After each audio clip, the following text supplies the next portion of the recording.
บายดีพี่น้องเนาะวันนี้ก็มาพบกับกล้องเข้ามาใหม่เลยเนาะเอามาแต่มื้อนี้เอามาแต่สุดนี้เอามาแต่30 อันเลยลูกค้าเด้อจะเป็น ZF ซื้อนะมันน่าจะติดอยู่หน้ากล้องเลยมัน Frontier เนาะ30 SF หรือว่า Z 600เนาะตัวนี้จะเป็นเส้นเล็งขยายตามซูมเด้อมีไฟเส้นเล็งพร้อมตัวแดงๆตัวเลือกแดงๆอาจจะบดแจงเนาะมันจะมีสีแดงสีฟ้าเบื้องนี้จะเป็นเบื้องปรับแสงไฟเส้นเล็งเนาะมันจะมีสีแดงกับสีฟ้าส่วนบนนี้บนใส่ฐานไฟแบตเตอรี่เขาสามารถหันออกได้หันแล้วก็เอาฐานใส่นี่ฐานใส่อยู่ในนี้เราเป็นทางปรับลาเพราะมันจะมี2 วักนะวักนี้นี่เปิดไฟวักที่2เป็นปรับลาเนาะส่วนตัวนี้จะเป็นปรับซูมต่ำนี่ซ้ายขวาตัวนี้เป็นบอลซูมจะนับถึงเริ่มต้นเป็น5 เท่าจนฮอด25 เท่าเนาะแหงซูมเลยเส้นเล็งจะขยายตามซูมเนาะถ้าซูมน้อยเส้นเล็งก็สิบางลงโมเมนต์สินะถ้าซูมไกลๆเส้นเล็งก็สิขยายเลยเต็มหน้าจอเต็มเลนเลยเนาะตัวนี้พาปกเป็นสีพาดมันสตาร์ทแบบนี้เลยพาดปิดกล้องสิกล้องนี้มันบ่ใหญ่หลายเนาะพอดีเหมาะสมติดกับอุปกรณ์เดินป่าบอกมีน็อตนี่ใกล้เลยส่วนตัวนี้เป็นท่อบังแสงต่อสนิทท่อบังแสงเวลาทำยักษ์ใส่ตัวนี้ก็ได้นี่เป็นทางเพลิง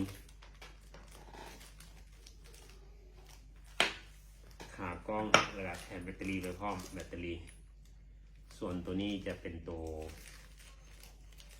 ปรับซูมสามารถใส่ได้ถ้าผมมักใส่กับใส่ก็ได้นี่ใส่นี่หันให้มันง่ายขึ้นอีฮอ Frontier Z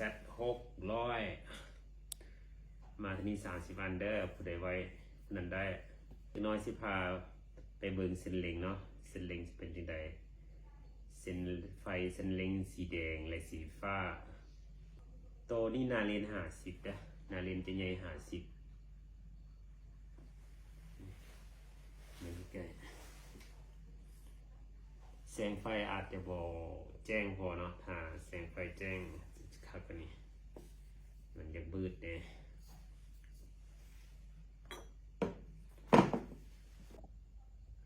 เนาะอันนี้จะเป็นเส้นเล็งมันเนาะเส้นเล็งมีไฟ